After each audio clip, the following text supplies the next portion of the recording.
नमस्कार दोस्तों, स्वागत है आपका अपने YouTube चैनल आरपीएससी मेकर पर।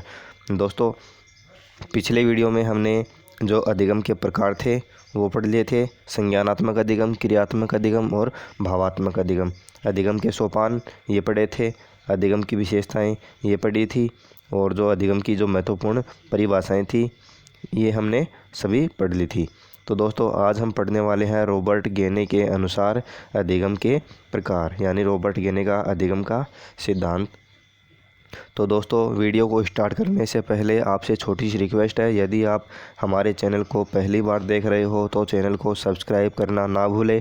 साथ ही बेल आइकन को ज़रूर दबाएं, जिससे आपको हमारी वीडियोज़ की नोटिफिकेशन मिलती रहें, तथा वीडियो आपको पसंद आए तो इसको लाइक करें और शेयर करें। तो दोस्तों, स्टार्ट करते हैं आज का अपना वीडियो। तो देखो, रॉबर्ट गेने के अनुसार अधिगम के प्रकार। जो रॉबर्ट गेने हैं ये कहाँ के थे? ये थे अमेरिका के। ठीक है दोस्तों, अमेरिका के वैज्ञानिक थे। तो रॉबर्ट गेने के अनुसार अधिगम के प्रकार कितने हैं दोस्तों? इसके प्रकार हैं 8। दोस्तों, यहाँ से सीधा सीधा क्वेश्चन पूछा हुआ है कि रॉबर्ट गेने के अनुसार अधिगम के प्रकार कितने होते हैं? तो रॉबर्ट गेने के अनुसार अधिगम के प्रकार होते हैं 8। ठीक दोस्तों, रॉबर्ट गेने के अधिगम के प्रकार हैं, इसको समझने के लिए हमें इस शंकु पर विचार करना होगा।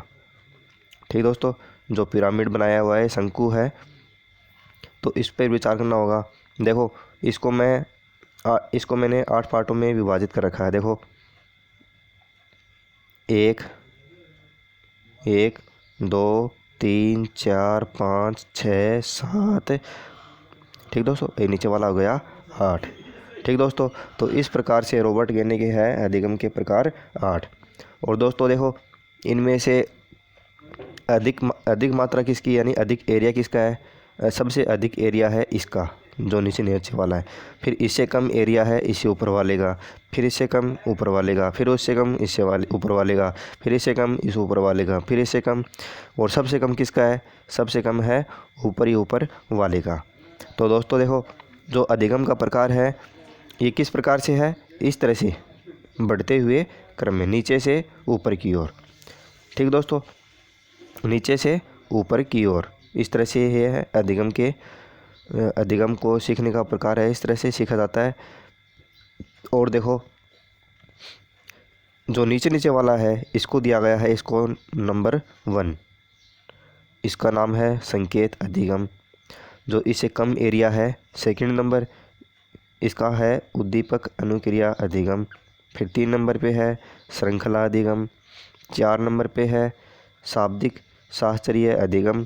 5 नंबर पे है विभेदात्मक अधिगम। 6 नंबर पे है संप्रत्यय अधिगम। 7 नंबर पे है सिद्धांत अधिगम। फिर 8 नंबर पे है समस्या समाधान अधिगम। तो दोस्तों, ये है रॉबर्ट गेने के 8 प्रकार के अधिगम। अब देखो, जो ये शंकु बनाया गया है ये क्यों बनाया गया है?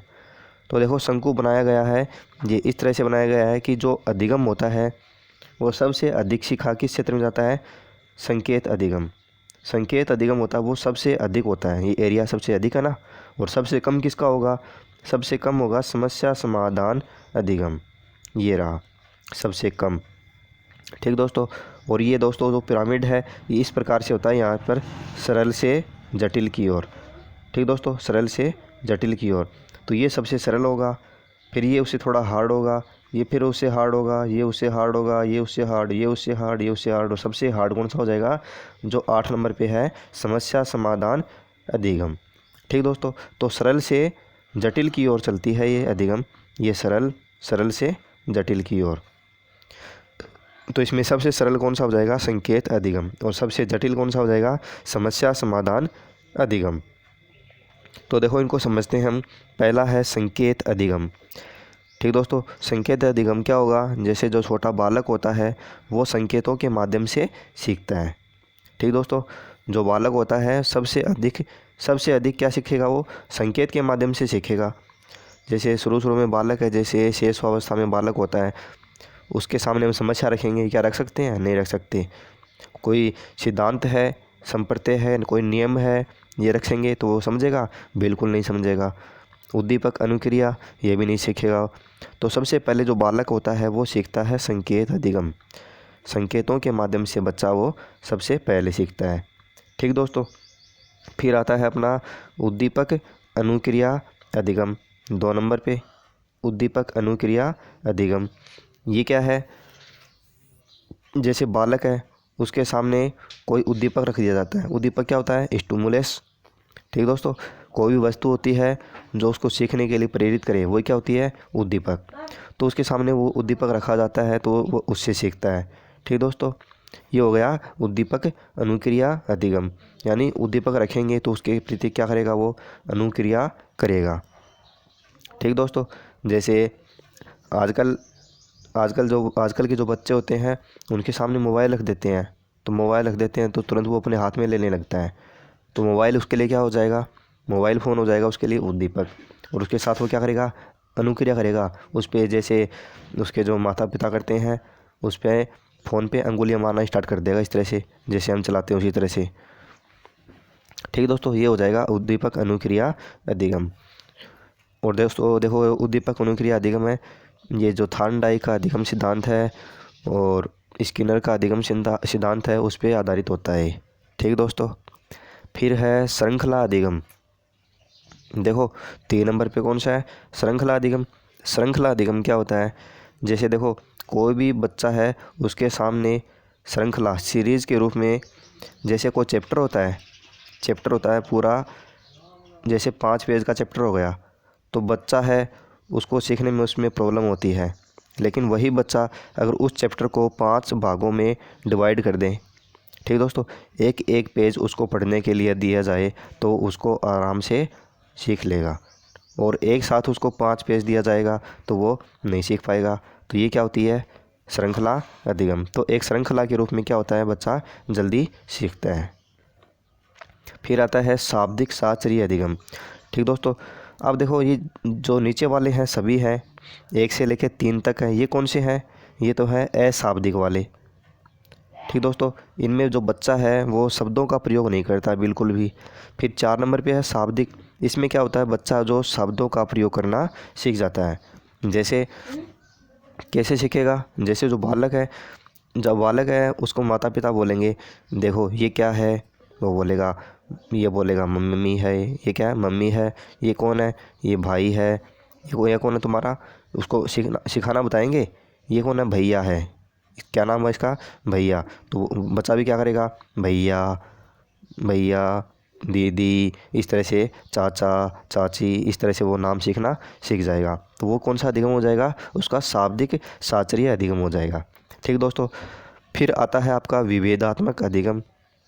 फिर देखो वो सीख तो जाएगा कि मम्मी मम्मी पापा चाचा चाची, वो तो सीख जाएगा, लेकिन विभेदात्मक, फिर इस कंडीशन देखो 5 वाली जो 5 नंबर है इसमें विभेद करना भी सीख जाएगा। ठीक दोस्तों, पापा कौन है, मम्मी कौन है, चाचा कौन है, चाची कौन है, तो उसमें विभेदात्मक विभेद करना सीख जाएगा। जैसे 5वीं 6ठी क्लास के जो बच्चे होते हैं वो क्या करते हैं कि जैसे त्रिभुज है, ठीक है, त्रिभुज को सीख जाते हैं। फिर आयत है, ठीक है, आयत का भी उन्हें पता होता है। वर्ग है, वर्ग का भी पता होता है। वर्त है, उनका भी पता होता है। ठीक दोस्तों, तो उसमें जो विभेद करना, त्रिभुज क्या होता है, आयत क्या होता है, वर्ग क्या होता है और वर्त क्या होता है। ठीक दोस्तों, 3 भुजाएं होती है वो त्रिभुज होता है, जिसकी आमने सामने भुजा बराबर होती है वो आयत होता है, जिसकी सभी भुजाएं बराबर होती है वो वर्ग होता है। तो इस तरह से वो उनमें क्या करना सीख जाता है? विभेद करना। ठीक दोस्तों, इसमें देखो, इसमें एक बात बता देता हूँ आपको। जैसे त्रिभुज है, ये आयत है, वो चित्र देख के बता देगा ये आयत है, ये वर्ग है और ये क्या है? वर्त है। तो ये तो हो जाएगा विभेदात्मक। फिर उसके बाद में आता है आपका 6 नंबर पॉइंट पे संप्रत्यय अधिगम। देखो ऊपर दे रखा है 6 नंबर पॉइंट पे संप्रत्यय अधिगम। संप्रत्यय मतलब क्या हो जाएगा? उसका जो कंसेप्ट क्लियर हो जाएगा इसमें। ठीक है, देखो कंसेप्ट क्लियर कैसे होगा? उसको यहाँ पर देखो, उसको पता चल जाएगा यहाँ पर 3 भुजाओं से मिलकर क्या बना है? ये त्रिभुज बना है।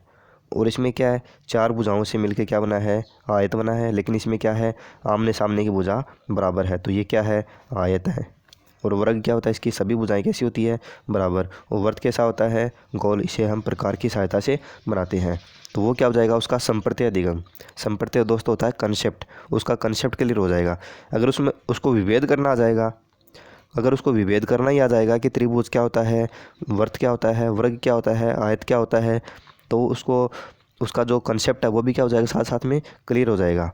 पहले वो विभेद करना सीखेगा, फिर आएगा संप्रत्यय अधिगम। ठीक दोस्तों। फिर आता है आपका सिद्धांत अधिगम। क्या आता है, सिद्धांत अधिगम। अब देखो उसका जैसे कंसेप्ट क्लियर हो जाएगा तो फिर वो क्या है, सिद्धांत अधिगम के माध्यम से सीखेगा। सिद्धांत क्या होता है, नियम। ठीक दोस्तों, नियम। जैसे त्रिभुज है, त्रिभुज का नियम क्या होगा, इसमें 3 भुजाएं होती है, इसका प्रत्येक कोण कितने डिग्री का होता है, 60 डिग्री का होता है। समबाहु त्रिभुज कौन सा होता है, समबाहु कौन सा होता है, समकोण कौन सा होता है और समद्विबाहु कौन सा होता है। तो ये सभी इसके जो सिद्धांत होते हैं, नियम होते हैं। ठीक दोस्तों, इसका नियम क्या होता है कि त्रिभुज का प्रत्येक कोण कितने डिग्री का होता है, 60 डिग्री का होता है। तो ये उसका नियम है, वह नियमों के माध्यम से सीखने धीरे धीरे सीखेगा। पहले तो वो सीखेगा, देखो जैसे त्रिभुज है, ठीक है, त्रिभुज है 3 भुजाओं से बनता है। फिर उसके बाद में सीखेगा वो त्रिभुज की तीनों भुजाएं देखो 3 भुजाओं से मिलके बनता है। और त्रिभुज का प्रत्येक कोण कितने डिग्री का होता है, प्रत्येक कोण होता है 60 डिग्री का होता है। और फिर जो ये समकोण त्रिभुज होता है, ये लंब होता है, ये आधार होता है, ये कर्ण होता है। ठीक है, इस तरह से वो उसका सिद्धांत और नियम बनाना सीख जाता है। फिर है समस्या समाधान, ये है उसकी लास्ट स्टेज। ठीक है, इसमें क्या होता है, बच्चे के सामने कोई समस्या दी जाती है, बच्चे को समस्या दी जाती है, उसका क्या करता है, वो समाधान करता है। कैसे करेगा, उसको सामने दे दी जाएगी ये जैसे निम्न क्वेश्चन दे दिए जाएंगे उसके सामने कि निम्न चित्रों के नाम लिखिए। वर्ग दे दिया, आयत दे दिया, त्रिभुज दे दिया, फिर वर्त दे दिया, निम्न चित्रों के नाम लिखिए। तो उसके सामने समस्या हो गई है कि इसको क्या करना है, इसका नाम वो देखो इसमें बताएगा। फिर ये वर्त हो गया, ये त्रिभुज है, ये आयत है, ये वर्ग है। इस प्रकार से अगर उसका नाम लिखना सीख जाएगा तो उसके सामने वो समस्या समाधान अधिगम क्या हो जाएगा, उसका कंप्लीट हो जाएगा। इस प्रकार से वह समस्या समाधान विधि से भी सीख जाता है। तो ठीक दोस्तों, ये है रॉबर्ट गेने के 8 प्रकार। दोस्तों बहुत इंपॉर्टेंट है, यहाँ से क्वेश्चन देखो किस प्रकार से पूछे जा सकते हैं कि रॉबर्ट गेने के अनुसार अधिगम के प्रकार कितने होते हैं, 8 प्रकार। दोस्तों ये क्वेश्चन पूछा हुआ भी है। ठीक है, और देखो रॉबर्ट गेने के अनुसार अधिगम का जो प्रकार होता है वो किस प्रकार से होता है, सरल से जटिल, जटिल से सरल। ठीक दोस्तों, कौन सा होगा फिर इसमें, सरल से जटिल की ओर। फिर देखो दोस्तों, फिर इसमें ऐसे पूछा जा सकता है कि रॉबर्ट गेने के अनुसार अधिगम सर्वाधिक अधिगम किससे होता है। तो सर्वाधिक अधिगम किससे होगा, संकेत अधिगम से। और सबसे कम किस में होगा, समस्या समाधान अधिगम से। ठीक दोस्तों, और फिर एक क्वेश्चन पूछा जा सकता है कि निम्न में से रॉबर्ट गेने का अधिगम का प्रकार नहीं है। तो वो 3 ऑप्शन में तो आपको इनमें से दे देगा। ठीक दोस्तों, 3 ऑप्शन तो इनमें से दे देगा और एक ऑप्शन दे देगा अलग से।